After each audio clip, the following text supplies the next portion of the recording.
condemns the savage attack in Pahalgam, and I think we completely support the measures taken by the government to punish those responsible for what happened in Pahalgam.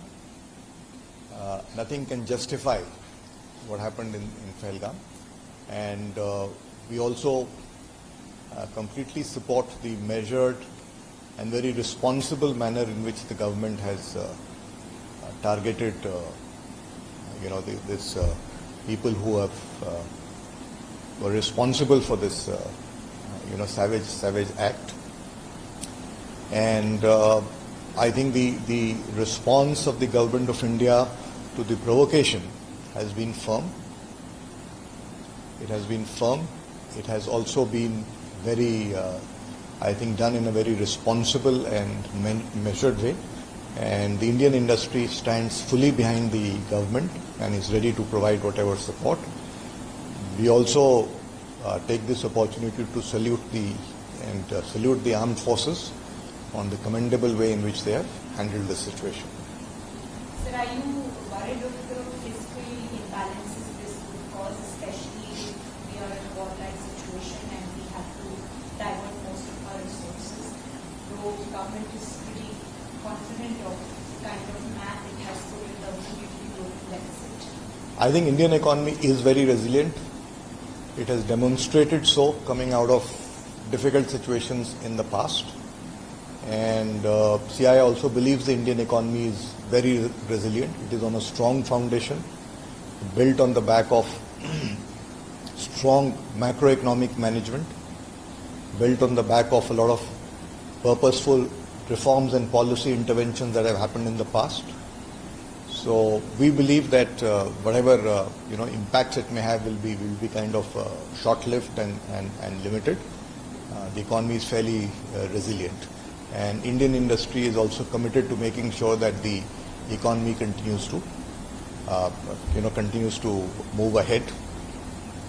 So can you think, what do you think can Pakistan sustain this conflict economically if this war goes on? Well, I don't want to comment into that part. I'm not an expert. I'm not an expert on that, so I won't comment on that. But my general sense is, I would not like to really comment on that. I'm not an expert because it's some of the there are also, you see, plenty of dynamic playing there. So I won't really want to comment on that. They are also asking for a bailout package. Today, IMF meeting is going on in US. What should be the India stand on this meeting? Because there is also... See, look, all these bailouts are meant to provide prosperity to people, which means development activity, not to fund this kind of activity. So I hope these things are cognized for. Sir, because most of the resources could be diverted, which means government's capex would actually be underutilized. Does this also give an opportunity for India to pump in more private capex? See, private capex is, if you look at CMI database, the announcements are quite robust, and we would like to really focus on seeing how soon these can be translated into investments on the ground. The announcements are very, very robust. The factors of capacity utilization, corporate balance sheets, banking sector balance sheets, they all very favorable. Some of the other global developments like uncertainty in tariffs, dumping of stocks from places where there is excess capacity, lower demand in some export markets. This may be bringing in some kind of caution into the whole process.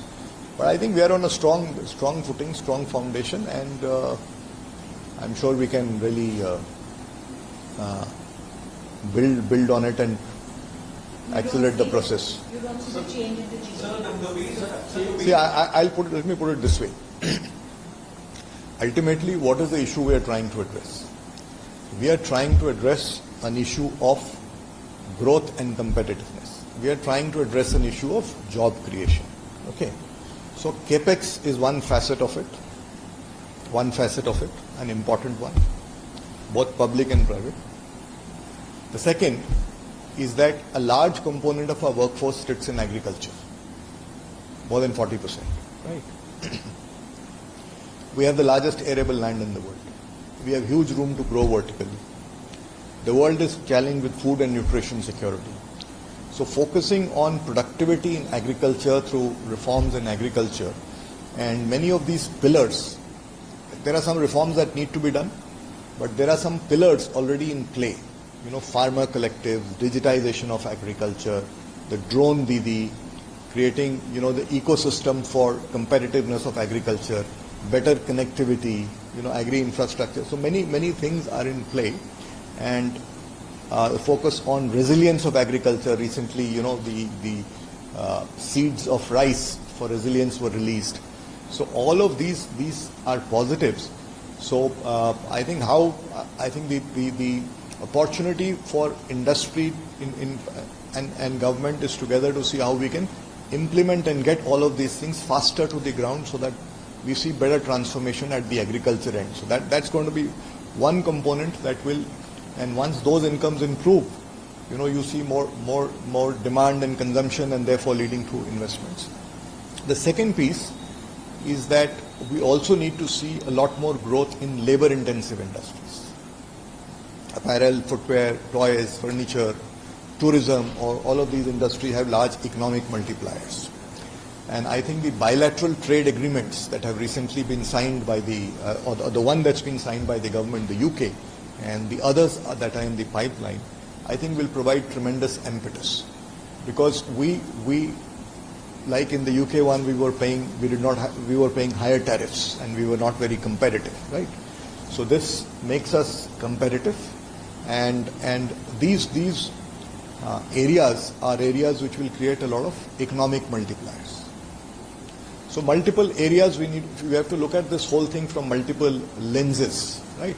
And when you increase capacity in apparel sector or footwear or toys, these may not move the needle as far as the capex is concerned, because these are not capital intensive sectors. These are labor intensive sectors. But it will move the needle a lot more on employment generation. So I think we have to look at a combination of things to move ahead. So speaking of FTAs, what you just pointed out, India was negotiating with several geographies. Now, in view of the current geopolitical tensions and also India's diplomatic heft at the global level, how soon do you see the FTAs with the US, with EU, and also several other geographies fructifying? Because the issue of critical minerals, be it cooperation in critical minerals, energy, or even semiconductors for that matter, that of course rests a lot on how early we are able to make these FTAs. Any timeline the industry is looking at, any suggestions from the industry side? No, industry is very keen to have the FTAs, because these are important enablers to participate in global value chains, which are 70% of the global trade. So industry is very much looking forward to it, and in fact we want to compliment the Honorable Prime Minister, the Honorable Minister of Commerce and Industry, who provided the vision and leadership to get these done in a very timely fashion. A lot of hard work went into it, and we know that both the other FTAs have a very strong focus from the government. And what we do here is that there is a possibility of the US one by autumn, and the EU. There was this EU president along with a large number of the cabinet ministers here in India. So there commitment was made that by the end of the year this should get signed. So we are hoping that within these timelines, it would work out. So the statement in the Pakistan के खिलाफ जो हमारी लड़ाई चल रही है उसमें CII का स्टैंड क्या है? इस CII ये जो हादसा हुआ था पहलगाम में, उसको सिवियरली कंडेम करता है, और जो इंडियन गवर्नमेंट का जो कैलिब्रेटेड, मेजर्ड रिस्पॉन्स रहा है वो एक डेटरेंस है कि जो उन लोगों को पनिश करने के लिए जो इसके परपेट्रेटर्स हैं, जिन्होंने ये कराया है, तो वो रिस्पॉन्स एकदम सही है और इंडस्ट्री साथ में है। और जो आगे जाके जो प्रोवोकेशन रहा उसके अगेंस्ट में सरकार की तरफ से एक फर्म रिस्पॉन्स रहा है, एक कड़ा रिस्पॉन्स रहा है और कड़ा रिस्पॉन्स रहा है, और उसको भी CII पूरी इंडस्ट्री सपोर्ट करती है। और जो आर्म्ड फोर्सेस है, डिफेंस फोर्सेस है, सबको कमेंट करते हैं, सबकी बधाई देते हैं। बहुत इफेक्टिवली देश की सुरक्षा को प्रोटेक्ट किया और रिस्पॉन्स दिया प्रोवोकेशन। सर, पाकिस्तान मिनिस्ट्री का एक बयान आया था जिसमें उसने इंटरनेशनल इंस्टीट्यूशन से बेल आउट पैकेज मांगा था, और आज मीटिंग हो रही है इंडिया को होना चाहिए। देखिए, सिंपल है, ये जो पैकेज मिलता है ये डेवलपमेंट के लिए है, और जब ये पैसे डेवलपमेंट में नहीं, मतलब ये आतंकवादी और ये सब में जा रहे हैं, तो ये तो सही नहीं है, और इन ग्लोबल इंस्टीट्यूशंस को ये देखना चाहिए। Thank you. Thank you so much. Thank you.